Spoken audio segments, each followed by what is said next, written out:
This Raw Vision video is brought to you by Metro Solar, proud partner of the Richmond Football Club. And a watershed moment for Melbourne. And this has been a terrific night. Bring it on.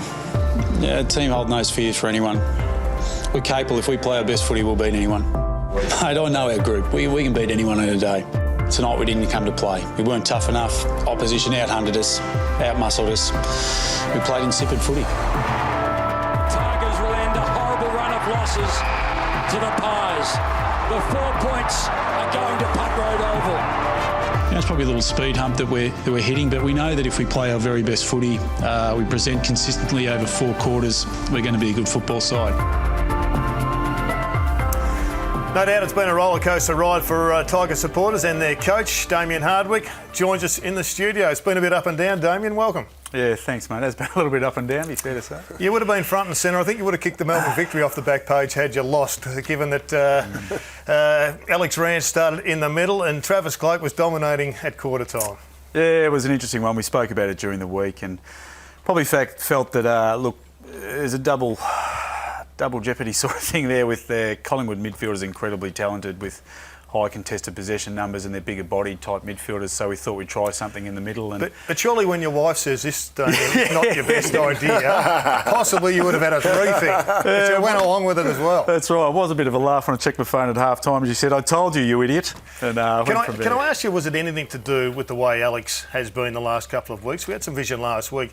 Unusually undisciplined. It almost looked as if he'd been a bit shell-shocked, needed a different role. No, I don't think so. I think he's, probably from a best and fairest point of view, he's going pretty well in that award, and his consistency of performance has been probably one of the highest standard of our players. But we just felt we needed something to try and give us a change of momentum. Todd Elton, to his credit, had been playing some wonderful football in the VFL and deserved his opportunity. And look, in hindsight, it probably wasn't one of my better moves. Yeah, to me it smacked of either desperation or some creative thinking that was a touch flawed at the time. But ultimately, you got the points and you showed that when you play your good football, you can seriously play. But I still don't know what sort of team Richmond is yet. I don't know if you're 100% convinced. You spoke about their consistency over 4 quarters, but they're not playing consistently yet. No, we have patches, and look, evidence is obviously the first quarter on the weekend, and there's probably a 15-minute patch that cost us dearly versus North Melbourne the week previous, and that's the consistency we strive for and the consistency we're after, and that's what good sides that are up the top of the ladder maintain that. And we, unfortunately, at the moment, we haven't got that, but we feel we're not far away. You know, we've got some good players that are starting to play some good football. We're bringing some younger players in that we think are going to be good players for a period of time, and it's just going to be an on-out process we'll have to stick fat with. You're in your 6th year. You went 6, 8, 10 wins, 15 wins, 12 wins, 3 and 4 start. For the Tiger supporters, where are you as far as the famed premiership window is concerned? Yeah, we don't from a coaching point of view, we don't look at that. Yeah, the thing that we probably strive for, like most senior coaches, is you've got to make the 8 to give yourself a chance, and you're in 1-8 opportunity. Obviously, from our point of view, we've probably had to prune a little bit and put a few more talented players into our side, and we feel we're starting to do that. We've got some players that are still playing at VFL level we think are going to be good players for us. Conker's just coming back through injury. Unfortunately, Nathan Foley had a knee arthroscope today, so he's a little further away. But Ben Lennon's still playing some reasonable football, as is Matt D. So we feel we've got the players and the group that we feel can take us where we need to go. It's just going to take some time, and unfortunately it's getting harder and harder to win premierships, as we know. The quality of opposition is improving every year, and we can see by the ladder this year it's going to be an outstanding year of footy. Now, every club's got their war chest and they'll go after free agents, Dimmer, and you have spoke a little bit about that, continually improving the list. What would be the targets, or what area of the ground, or is there any holes still a little bit left in the side? I think most sides have holes, Brownie, in their side, and there's no doubt we do too. We've got a number of positions that we'd love to solidify with regard to some talented players out there, and we've got Dan Richardson. He's list management committee doing all they can in that area, like most clubs are at this opportune time, and we'll just work our way through that and see what opportunities present at the end of the year. Most Tiger supporters I listen to on radio ring us up, suggest you missed an opportunity with Garland, who was available, small forward, doing quite well at Melbourne. Is that a player, a position you think you need to address? Well, if he keeps kicking goals like he is at the moment, there's no doubt. He's one of those guys. He's very opportunistic about the way he kicks his goals, and he's having a terrific year for Melbourne, no doubt. We probably felt from ours we could draft a player of that capacity, but look, to Jeff's credit, he's having a wonderful season. He's kicking a lot of goals for Melbourne at the moment. I want to ask you about a couple of players, and one of them in particular is Dustin Martin. We spoke last week about the Tigers, and I said I wasn't sure there's any A-graders on the list or playing like A-graders at the moment. Now, I think Cochin, when he's at his best, is. I think Rance is as a key defender. Deledio, now that he's back in, he'd missed a bit of footy. But Dustin Martin's one I struggle to get a handle on. And you've changed the use of him a little bit this year. He's certainly not getting isolated forward or spending that time forward the way you've done in the past. And he's not using the footy the way a quality midfielder should. Now, I think sometimes we think because a guy is a long kick, we think he's a good kick automatically. You had made some criticism of his kicking last week, and there were some issues here again, I think, that were pretty average for a guy that we think has got all this ability, but something's holding him back from taking the next step, and it might just be his disposal. Yeah, probably in fairness, he does get the ball a lot, so he gets it 30 times, so his kicking efficiency is probably pretty high, but in isolation we can look at some events, and I probably unfairly criticised him last week. He did play a pretty good game versus North Melbourne against a good opponent in Cunnington and beat him quite handsomely, but unfortunately I probably singled him out when he probably didn't deserve it. But look, Dustin, as we know, has been an impressive player for us. He's still only 23, 24 years of age, so he's still got the best years of his footy ahead. Another level to go to, absolutely, you think? Absolutely. And look, his endurance and running capacity is improving on a year-on-year basis, so we're really pleased with what he's been able to do, but we still feel he can raise his football to another level. Speaking of the A-graders, Trent Cotchin is probably the one that most would have argued against you last week, Jason. His game on the weekend was, I thought, the most influential of any individual over the weekend. Do you accept some of the criticism that he gets his own way for, I guess, the nature of some of his possessions, sideways possessions, because it seemed on the weekend he was just so much more emphatically going forward. He was brilliant.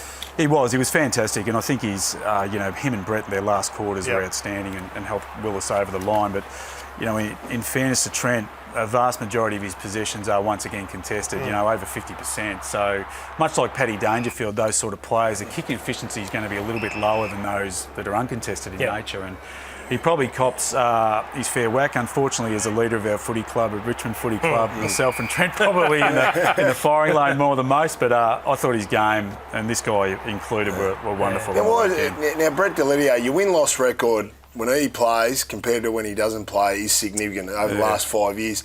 Can you explain that? Why? Can you explain? There must be a reason. Is it you're lacking some run or some overlap? Is he the main line breaker in the team? There's got to be a reason behind it.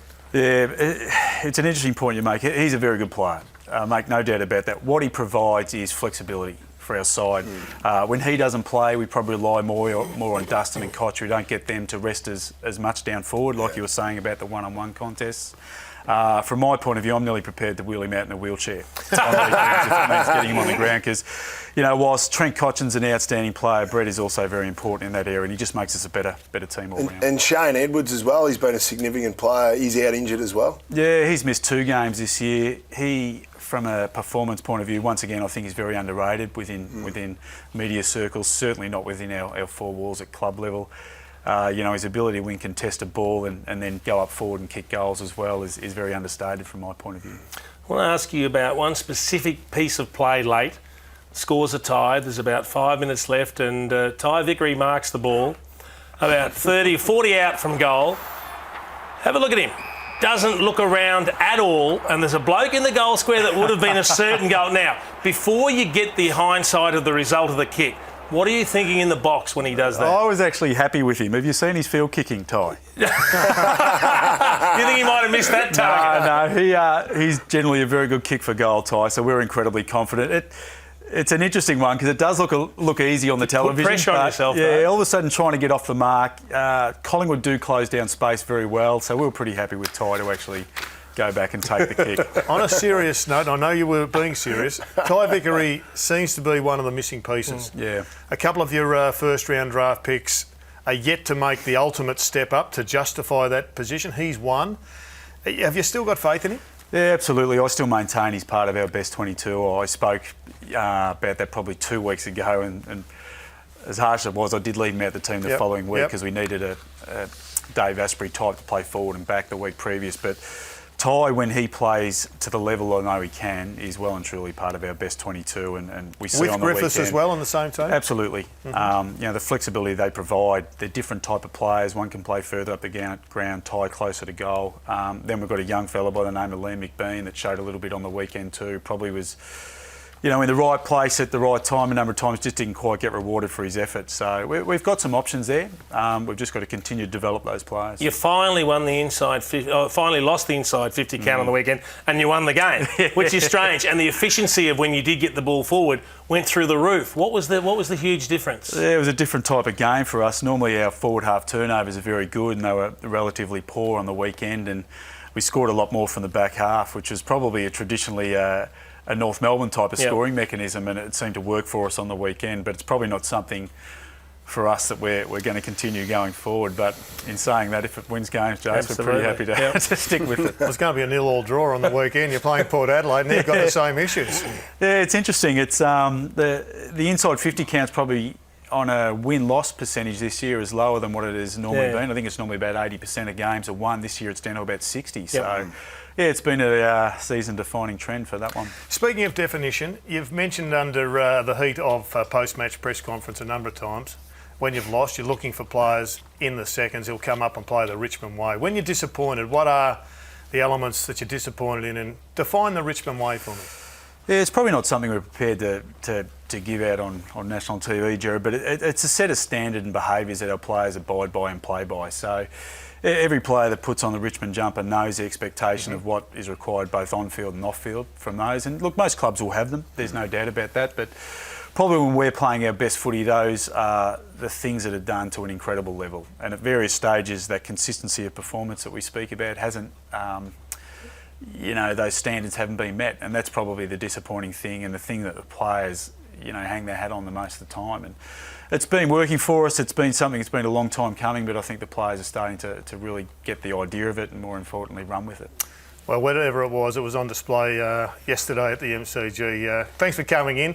I know you made the commitment before the win, the loss or the draw, so we do appreciate it. Good luck for the rest of the year and against Port on the weekend. Oh, beautiful. I'll see you next week. No worries. Damien Hardwick, our special guest. After the break, is Collingwood coach Nathan Buckley justified in questioning Travis Cloke's free kick numbers?